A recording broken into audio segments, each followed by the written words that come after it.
ಸ್ನೇಹಿತರೆ ನಮಸ್ಕಾರ. ಹೊಸದಿಗಂತ ಡಿಜಿಟಲ್ ಚಾನೆಲ್ಗೆ ಸ್ವಾಗತ. ಕರ್ನಾಟಕದಲ್ಲಿ ಈಗ ಎಲ್ಲ ಕಡೆ SIR ಸದ್ದು. ಅದರಲ್ಲೂ ಮೂರನೇ ದಿನ ಅಂದರೆ ನಿನ್ನೆ SIR ಪ್ರಕ್ರಿಯೆಯಲ್ಲಿ ಅಕ್ರಮ ನಡೆದಿದೆ ಅನ್ನುವಂಥ ಆರೋಪಗಳು ಕೇಳಿಬಂದ್ಬಿಟ್ವು. ಎಲ್ಲಿ ಅಂದ್ರಲ್ಲಿ ಎನ್ಯುಮರೇಷನ್ ಫಾರಮ್ಗಳನ್ನು ಹಂಚೋದು, ಹೇಗೆ ಅಂದರೆ ಹಾಗೆ ಅದನ್ನು ಭರ್ತಿ ಮಾಡೋದು, ಅದಕ್ಕೆ ಪ್ರೊಸೀಜರ್ನ ಫಾಲೋ ಮಾಡದೇ ಇರೋದು, ಚುನಾವಣಾ ಕಮಿಷನ್ ಹೇಳಿದಂತಹ ರೀತಿಯಲ್ಲಿ ಈ ಪ್ರಕ್ರಿಯೆ ನಡೀತಾ ಇಲ್ಲ ಅನ್ನುವಂಥ ಆರೋಪಗಳು ದೊಡ್ಡ ಮಟ್ಟದಲ್ಲಿ ನಿನ್ನೆ ಕೇಳಿಬಂತು. ರಾಮನಗರದಲ್ಲಿ, ಮುಖ್ಯವಾಗಿ ರಾಮನಗರದಲ್ಲಿ ಒಂದು ಕಲ್ಯಾಣ ಮಂಟಪದಲ್ಲಿ ಎಲ್ಲರನ್ನೂ ಕರೆದು ಅಲ್ಲಿ ಎನ್ಯುಮರೇಷನ್ ಫಾರ್ಮ್ಗಳನ್ನು ತುಂಬುವಂಥ ಕೆಲಸಗಳು ಆಗ್ತಾಯಿದ್ವು. ಆ ವಿಡಿಯೋ ಯಾವಾಗ ವೈರಲ್ ಆಯಿತೋ ಆಗ ದೊಡ್ಡ ಮಟ್ಟದಲ್ಲಿ ಆರೋಪಗಳು ಕೇಳಿಬಂದವು. ಅಲ್ಲಿನ ಮುನ್ಸಿಪಲ್ ಕೌನ್ಸಿಲರ್ ಒಬ್ಬರು, ಮಾಜಿ ಕೌನ್ಸಿಲರ್, ಅವರ ಕಲ್ಯಾಣ ಮಂಟಪದಲ್ಲಿ ಈ ಒಂದು ಪ್ರಕ್ರಿಯೆ ಶುರುವಾಗ್ಬಿಟ್ಟಿತ್ತು. ವಾಸ್ತವವಾಗಿ ಎನ್ಯುಮರೇಷನ್ ಫಾರ್ಮ್ಗಳನ್ನು ಪ್ರತಿಯೊಂದು ಮನೆಗೂ ಹೋಗಿ ಕಡ್ಡಾಯವಾಗಿ ಮನೆಗೆ ಹೋಗಿ ಕೊಡಬೇಕು ಅನ್ನುವಂಥದ್ದು ಚುನಾವಣಾ ಆಯೋಗದ ನಿರ್ದೇಶನ. ಎಷ್ಟೆಲ್ಲ ತರಬೇತಿಗಳನ್ನು ಚುನಾವಣಾ ಆಯೋಗ ಕೊಟ್ಟರೂ ಕೂಡ, ಸೂಚನೆಗಳನ್ನು ಕೊಟ್ಟರೂ ಕೂಡ ಆ ರೀತಿ ಒಂದು ಘಟನೆ ನಡೆದುಬಿಡ್ತು. ಇದಕ್ಕೆ ಮಾಜಿ ಮುಖ್ಯಮಂತ್ರಿ ಕುಮಾರಸ್ವಾಮಿಯವರು ತಕ್ಷಣವೇ ನಿನ್ನೆ ಒಂದು ಪ್ರೆಸ್ ಮೀಟನ್ನು ಮಾಡಿದ್ರು. ಒಂದು ಗಂಭೀರವಾದ ಆರೋಪವನ್ನು ಮಾಡಿದ್ರು. ರಾಮನಗರ ಚನ್ನಪಟ್ಟಣದಲ್ಲಿರುವಂಥ ಅಕ್ರಮ ಬಾಂಗ್ಲನ್ನರನ್ನು ವೋಟರ್ ಲಿಸ್ಟ್ಗೆ ಸೇರಿಸೋದಕ್ಕೆ ಈ ರೀತಿಯ ಕುತಂತ್ರಗಳು ನಡೀತಾ ಇದೆ, DC ವಿರುದ್ಧ ಕ್ರಮ ಆಗಬೇಕು ಅನ್ನುವಂಥ ಮಾತನ್ನು ಅವರು ಹೇಳಿದರು. ಇವತ್ತು ಬರ್ತಾ ಇರೋ ಸುದ್ದಿಗಳು ಏನು ಅಂತಂದರೆ, ಬರೀ ರಾಮನಗರ ಅಷ್ಟೇ ಅಲ್ಲ, ರಾಜ್ಯದ ಬೇರೆ ಬೇರೆ ಕಡೆಗಳಲ್ಲಿ ಈ ರೀತಿಯ ಸಾಮೂಹಿಕ ಎನ್ಯುಮರೇಷನ್ ಫಿಲ್ ಮಾಡುವಂಥ ಕಾರ್ಯಕ್ರಮಗಳು ನಡೀತಾ ಇವೆ. ಬೆಂಗಳೂರಿನ ಒಂದು ಮಸೀದಿಯಲ್ಲಿ, ಆ ಮಸೀದಿಯಲ್ಲಿ ಎಲ್ಲರನ್ನೂ ಕರೆಸ್ಕೊಂಡು ಅಲ್ಲಿ ಎನ್ಯುಮರೇಷನ್ ಫಾರ್ಮನ್ನು ತುಂಬುವಂಥ ಪ್ರಕ್ರಿಯೆಗಳು ನಡೀತಾ ಇದೆ. ಇದು ಹೇಗೆ ಸಾಧ್ಯ? ಅದಕ್ಕೊಂದು ಪ್ರಕ್ರಿಯೆ ಅಂತ ಇರುತ್ತಲ್ವ. ಮನೆಗೂ ಭೇಟಿ ಕೊಡೋದೇ SIRನ ಮೂಲ ಉದ್ದೇಶ. ಹೀಗಿರುವಾಗ ಇಲ್ಲಿ ಮಸೀದಿಗಳಲ್ಲಿ, ಅಂಗನವಾಡಿ ಕೇಂದ್ರಗಳಲ್ಲಿ, ಮಸೀದಿಗಳ ಮುಂದ್ಗಡೆ ಟೇಬಲ್ ಹಾಕ್ಕೊಂಡು ಹೀಗೆ ಸಾಮೂಹಿಕವಾಗಿ ಮನೆಗೆ ಭೇಟಿ ಕೊಟ್ಟು ಅಲ್ಲಿನ ವಾಸ್ತವಾಂಶಗಳನ್ನು ಅರಿತು ರಿಪೋರ್ಟ್ ಮಾಡಬೇಕಾದಂಥದ್ದು SIR ಪ್ರಕ್ರಿಯೆ ಮೂಲ ಉದ್ದೇಶ. ಇದೆಲ್ಲ ಯಾವಾಗ ಬೆಳಕಿಗೆ ಬಂತೋ ಇನ್ನೊಂದಷ್ಟು ಆರೋಪಗಳು ಕೇಳಿಬರ್ತಾ ಇದೆ. ಏನು? ಸ್ಥಳೀಯ ಕಾಂಗ್ರೆಸ್ ಶಾಸಕರು ಮತ್ತು ನಾಯಕರು BLOಗಳ ಸಭೆಯನ್ನು ಪ್ರತ್ಯೇಕವಾಗಿ ಮಾಡ್ತಾ ಇದ್ದಾರೆ. ನಾವು ಹೇಳಿದ ಹಾಗೆ ನೀವು ಎನ್ಯುಮರೇಷನ್ ಫಿಲಪ್ ಮಾಡುವಂಥ ಪ್ರಕ್ರಿಯೆ ನಡೆಸಬೇಕು ಅನ್ನುವಂಥ ಒತ್ತಡ ಹಾಕ್ತಾ ಇದ್ದಾರೆ. ಸ್ಥಳೀಯ ಕಾಂಗ್ರೆಸ್ ನಾಯಕರ ಒತ್ತಡಕ್ಕೆ ಮಣಿದು BLOಗಳು ಈ ರೀತಿ ಕೆಲಸಗಳನ್ನು ಮಾಡ್ತಾ ಇದ್ದಾರೆ. ಈ ಥರದ ಆರೋಪಗಳು ಈಗ ಒಂದೊಂದಾಗಿ ಕೇಳಿಬರ್ತಾ ಇದೆ. ಮುಖ್ಯಮಂತ್ರಿ DK ಶಿವಕುಮಾರ್ ಏನೋ ಇವತ್ತೂ ಕೂಡ ಹೇಳಿದ್ದಾರೆ, ಈ ರೀತಿ ಆಗಬಾರ್ದು, ಪ್ರತಿಯೊಂದು ಮನೆಗೂ BLOಗಳು ಹೋಗಬೇಕು ಅಂತ. ಆದರೆ ವಾಸ್ತವ ನಡೀತಿರೋದು ಬೇರೆ. ಇನ್ನೊಂದು ಮುಖ್ಯವಾದ ಅಂಶ ಅಂತಂದರೆ, ಇವೆಲ್ಲವೂ ಈ ರೀತಿ ಕಾನೂನು ಬಾಹಿರವಾಗಿ ನಡೀತಿರೋದು ಮುಸ್ಲಿಂ ಬಾಹುಳ್ಯದ ಪ್ರದೇಶದ ಬೂತ್ಗಳಲ್ಲಿ. ಆ ಬೂತ್ಗಳಿಗೆ ಸಂಬಂಧಪಟ್ಟಂತೆ ಇಂಥ ಕಾನೂನು ಬಾಹಿರ ಚಟುವಟಿಕೆಗಳು ನಡೀತಾ ಇವೆ. ಹೀಗಾಗಿ BJP ಕೂಡ ಇದನ್ನು ಬಹಳ ದೊಡ್ಡದಾಗಿ ಪ್ರತಿಭಟನೆಯನ್ನು ಮಾಡ್ತಾ ಇದೆ, ಬಹಳ ದೊಡ್ಡದಾಗಿ ವಿರೋಧ ಮಾಡ್ತಾ ಇದೆ. ಇನ್ನೊಂದು ಮಾತು ಕೇಳಿಬರ್ತಾ ಇದೆ.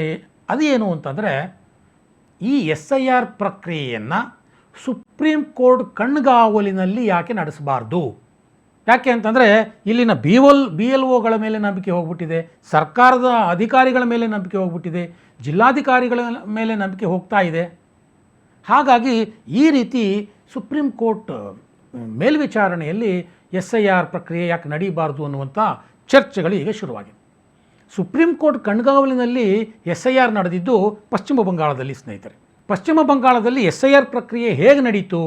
ಅದು ಚುನಾವಣಾ ಆಯೋಗದ ಕಠಿಣ ನಿರ್ಬಂಧಗಳ ಮಧ್ಯೆ ಅನ್ನೋದನ್ನು ಒಂದಷ್ಟು ನೆನಪು ಮಾಡಿಕೊಳ್ಳೋದಕ್ಕೆ ನಾನು ಇಷ್ಟಪಡ್ತೇನೆ. ಆಗ ಸುದ್ದಿ ಮಾಧ್ಯಮಗಳಲ್ಲಿ ಬಂದಂಥ ಒಂದಷ್ಟು ನ್ಯೂಸ್ ಕ್ಲಿಪ್ಪಿಂಗನ್ನು ನಾನು ನಿಮ್ಮ ಮುಂದೆ ಇಡೋದಕ್ಕೆ ಬಯಸ್ತೇನೆ. ಮೊದಲನೇದಾಗಿ ಒಂದು ಆಡಿಯೋ ಕ್ಲಿಪ್ಪಿಂಗನ್ನು ನೋಡಿ. ঘরবাড়ি তোর সব ভাঙচুর করে তোর হাত পা কুচে দেবো আমি একদম। সে কেন করলি কেন? কাটলি কেন? ওরা কোথা থেকে কি করে সংশোধন কর, না তো তোর কালকে সকালে জয় করে দেবে, রাত্রি মধ্যে তো জয় করবার দিবে। রাত্রি ನೋಡಿ, ಇಲ್ಲಿ ಮೌಲ್ವಿ ಒಬ್ಬ ಅಲ್ಲಿನ BLOಗೆ ಧಕ್ಕೆ ಆಗ್ತಾ ಇದ್ದಾನೆ. ನಾವು ಹೇಳ್ದಂಗೆ ನೀನು ಎನ್ಯುಮರೇಷನ್ ಫಾರ್ಮ್ನ ಫಿಲಪ್ ಮಾಡಬೇಕು, ನಾವು ಹೇಳ್ದಂಗೆ ಕೇಳಬೇಕು ಅಂತ. ಆದರೆ ಇದು ಚುನಾವಣಾ ಆಯೋಗದ ಗಮನಕ್ಕೆ ಬರ್ತಿದ್ದಾಗಲೇ ಚುನಾವಣಾ ಆಯೋಗ ಆ ಮೌಲ್ವಿಯ ಬಂಧನಕ್ಕೆ ಸೂಚನೆ ಕೊಡ್ತು. ಅಲ್ಲಿನ ಪೊಲೀಸರು ಆ ಮೌಲ್ವಿಯನ್ನು ಬಂಧಿಸಿ ಕರ್ಕೊಂಡೋದ್ರು. ಚುನಾವಣಾ ಆಯೋಗ ಅಷ್ಟರ ಮಟ್ಟಿಗೆ ಅಲ್ಲಿ ಆ್ಯಕ್ಟಿವ್ ಆಗಿ ಕೆಲಸ ಮಾಡ್ತು. ಇದಕ್ಕೆ ಕಾರಣ ಏನು ಅಂತಂದರೆ ಇಡೀ SIR ಪ್ರಕ್ರಿಯೆ ಪಶ್ಚಿಮ ಬಂಗಾಳದಲ್ಲಿ ಸುಪ್ರೀಂ ಕೋರ್ಟ್ ಕಣ್ಗಾವಲಿನಲ್ಲಿ ನಡೆದದ್ದು. ಇನ್ನೊಂದು ಕ್ಲಿಪ್ಪಿಂಗನ್ನು ನಾನು ನಿಮಗೆ ತೋರಿಸ್ತೇನೆ ಸ್ನೇಹಿತರೆ, ಅದನ್ನು ನೋಡಿ. Breaking news at this given point. This is from the state of West Bengal. Poll Body Election Commission warns BLOs in West Bengal. Election Commission has come out to warn West Bengal BLOs against violating rules. 8 BLOs show caused for non-compliance. Election Commission to West Bengal BLOs follow the Bihar model.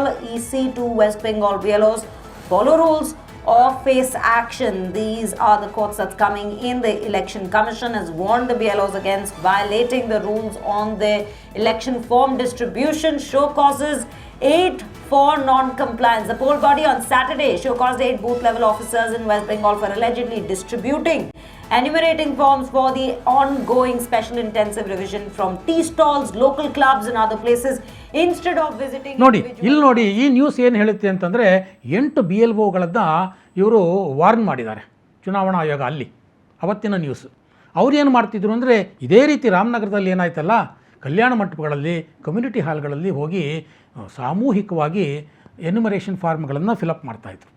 ಇನ್ನೊಂದು news clipping ಇದೆ, ಅದನ್ನು ನೋಡಿ. That they have not helped out people, they have not been in touch with people, gone to their places and taken down the notes or collected their forms in the process that it should have been happening, or other constituencies who are facing. Since they did not do that, a complaint was registered to the BLA and also to the help desk in the Beliaghat region, after which the 7 BLOs, in a check of about 7 days, which is a week, the ECI had taken a decision to now suspend them. Come in that day. ಇಲ್ಲಿ ನೋಡಿ, ಇಲ್ಲಿ 7 ಮಂದಿ BLOಗಳನ್ನು election commission suspend ಮಾಡಿದೆ. ಅವ್ರು ಮಾಡಿದ್ದೇನು ಅಂತಂದರೆ, ಅವರು ಮನೆಗಳಿಗೆ ಹೋಗಲೇ ಇಲ್ಲ. ಎಲ್ಲಿ ಹೋಗಲಿಲ್ಲ ಅಂತಂದರೆ, ಎಲ್ಲಿ BJP ಮತಗಳಿದೆಯೋ, ಎಲ್ಲಿ ಹಿಂದೂಗಳ ಮತಗಳಿದೆಯೋ ಅಲ್ಲಿ ಅವರು ಎನ್ಯುಮರೇಷನ್ ಫಾರ್ಮ್ ಕೊಡಲಿಕ್ಕೆ ಹೋಗಿಲ್ಲ. ಹಾಗಾಗಿ ಡಿಜಿಟಲೈಸೇಷನ್ ಕೂಡ ಭಾರಿ ವಿಳಂಬ ಆಗಿತ್ತು. ಇದನ್ನು ಗಮನಿಸಿದಂಥ ಚುನಾವಣಾ ಕಮಿಷನ್ನು ಅವರಿಗೆ ಬಂದಂಥ ದೂರಿನ ಆಧಾರದ ಮೇಲೆ ಈ 7 BLOಗಳನ್ನು ಸಸ್ಪೆಂಡ್ ಮಾಡಿತು. ಸೊ ಪಶ್ಚಿಮ ಬಂಗಾಳದಲ್ಲಿ ಚುನಾವಣಾ ಆಯೋಗ ಇಷ್ಟೊಂದು ಕಟ್ಟುನಿಟ್ಟಾಗಿ ಕ್ರಮಗಳನ್ನು ಕೈಗೊಳ್ಳೋದಕ್ಕೆ ಕಾರಣ ಏನು ಅಂತಂದರೆ, ಇಡೀ SIR ಪ್ರಕ್ರಿಯೆ ಅಲ್ಲಿ ಸುಪ್ರೀಂ ಕೋರ್ಟ್ನ ಕಣ್ಗಾವಲಿನಲ್ಲಿ ನಡೀತು ಸ್ನೇಹಿತರೆ. ಹಾಗಾದರೆ ಅಲ್ಲಿ SIR ಪ್ರಕ್ರಿಯೆ ಸುಪ್ರೀಂ ಕೋರ್ಟ್ಗೆ ಯಾಕೆ ಹೋಯಿತು? ಸುಪ್ರೀಂ ಕೋರ್ಟ್ಗೆ ಹೋಗಿದ್ದಕ್ಕೆ ಕಾರಣ ಸ್ವತಃ ಮಮತಾ ಬ್ಯಾನರ್ಜಿಯವರ ಸರ್ಕಾರ.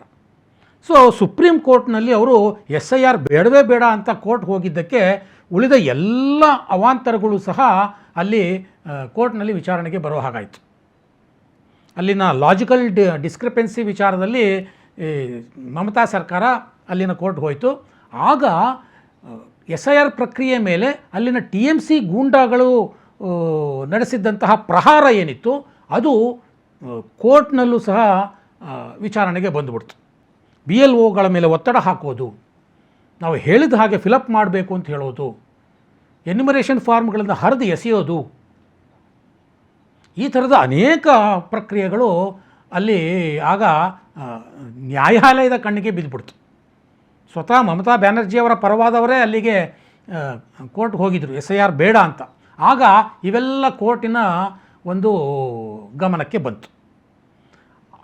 ಅಂಥ ಸಂದರ್ಭದಲ್ಲಿ ಕೋರ್ಟ್ ಏನು ಮಾಡ್ತು, ಈ ಲಾಜಿಕಲ್ ಡಿಸ್ಕ್ರಿಪೆನ್ಸಿ ಅಂತ ಏನು ಚುನಾವಣಾ ಆಯೋಗ ಹೇಳಿತ್ತು, ಸ್ಪೆಲ್ಲಿಂಗ್ ಮಿಸ್ಟೇಕ್ಗಳಿರೋದು, ಅಡ್ರೆಸ್ ಮಿಸ್ಟೇಕ್ಗಳಿರೋದು, ಇಂಥವಕ್ಕೆಲ್ಲ ಈ ರೀತಿಯ ಕ್ಲೈಮ್ಗಳನ್ನು ಪರಿಹಾರ ಮಾಡೋದಕ್ಕೆ ಒಂದು ಲೀಗಲ್ ಆದಂಥ ಒಂದು ಸೆಲ್ಲನ್ನು ಸ್ಥಾಪನೆ ಮಾಡೋದಕ್ಕೆ ಆದೇಶ ಕೊಡ್ತು. ಮತ್ತು ಇಡೀ SIR ಪ್ರಕ್ರಿಯೆ ಮೇಲ್ವಿಚಾರಣೆಗೆ ನ್ಯಾಯಾಂಗ ಅಧಿಕಾರಿಗಳನ್ನು ನೇಮಕ ಮಾಡಿಬಿಡ್ತು. ಹೀಗಾಗಿ ಅಲ್ಲಿ SIR ಪ್ರಕ್ರಿಯೆ ಒಟ್ಟಾರೆ ವಿದ್ಯಮಾನಗಳು ಕೋರ್ಟಿನ ಗಮನಕ್ಕೆ ಬರೋ ಹಾಗಾಯಿತು. ಇಷ್ಟೇ ಆಯಿತಾ? ಖಂಡಿತ ಇಲ್ಲ. ಆಗ ಅಲ್ಲಿ BJP ಪ್ರತಿಪಕ್ಷವಾಗಿತ್ತು. ಸ್ವತಃ ಸುವೇಂದು ಅಧಿಕಾರಿ ಒಂದು ದಿನ 13 ಲಕ್ಷ ಕಂಪ್ಲೇಂಟ್ಗಳನ್ನು ಹೊತ್ತುಕೊಂಡು ಅಲ್ಲಿನ ಚುನಾವಣಾ ಕಮಿಷನ್ಗೆ ದೂರು ಕೊಟ್ಟರು. ಆ ದೃಶ್ಯಗಳು ಆಗ ಸಾಕಷ್ಟು ಚರ್ಚೆಗೆ ಒಳಗಾಗಿತ್ತು. ಯಾವ ಮನೆಗಳಲ್ಲಿ ಅನುಮಾನಾಸ್ಪದ ಮತದಾರರಿದ್ದಾರೆ, ಯಾವ ಮನೆಗಳಲ್ಲಿ ನಿಧನ ಹೊಂದಿದ್ದಾರೆ. ಸೊ ನಿಧನ ಹೊಂದಿದ್ದರೂ ಕೂಡ ಅವರ ಹೆಸರುಗಳು ಹೇಗೆ ಎನ್ಯುಮರೇಷನ್ ಫಾರ್ಮ್ನಲ್ಲಿ ಫಿಲಪ್ ಆಗಿದೆ, ಯಾವ ಯಾವ ಮನೆಗಳಲ್ಲಿ ಅಲ್ಲಿನ ಮತದಾರರು ಬೇರೆ ಕಡೆ ವಲಸೆ ಹೋಗಿದ್ದಾರೆ, ಯಾರ್ಯಾರ ಮನೆಗಳಲ್ಲಿ ಎರಡೆರಡು ಕಡೆ ಮತಗಳಿವೆ, ಈ ರೀತಿಯ ಎಲ್ಲ ರೀತಿಯ ಮಾಹಿತಿಗಳನ್ನು BJP ನೇಮಕ ಮಾಡಿದಂಥ BLAಗಳು, ರಾಜಕೀಯ ಪಕ್ಷದಿಂದ ಒಬ್ಬೊಬ್ಬರು BLAಗಳನ್ನು ನೇಮಕ ಮಾಡಬೇಕು. ಅವರು ಸ್ವತಃ BLOಗಳ ಜೊತೆ ಮನೆ ಮನೆಗೆ ಹೋಗಿ ಎಲ್ಲೆಲ್ಲಿ ತಮಗೆ ಅನುಮಾನ ಬರುತ್ತೋ ಆ ವಿಚಾರದಲ್ಲಿ ಆ ಬೂತ್ ನಂಬರು, ಆ ಮನೆ ನಂಬರು ಇದನ್ನೆಲ್ಲ ಹಾಕಿ ಚುನಾವಣಾ ಆಯೋಗಕ್ಕೆ ದೂರುಗಳನ್ನು ರಿಜಿಸ್ಟರ್ ಮಾಡಿದರು. ಆ ಎಲ್ಲ ದೂರುಗಳು 13 ಲಕ್ಷ ದೂರುಗಳನ್ನು ಸುವೇಂದು ಅಧಿಕಾರಿ ಆಗ ಚುನಾವಣಾ ಆಯೋಗಕ್ಕೆ ಕೊಟ್ಟಿದ್ದರು. ಈ ರೀತಿ ಪ್ರತಿಪಕ್ಷಗಳು ಸಹ ಅಲ್ಲಿ ಗ್ರೌಂಡ್ನಲ್ಲಿ ಪ್ರತಿಯೊಂದು ಬೂತ್ನಲ್ಲೂ ಸಹ ಭಾಳ ಹದ್ದಿನ ಕಣ್ಣಿಟ್ಟು ಅಲ್ಲಿ ಕೆಲಸ ಮಾಡಿತ್ತು.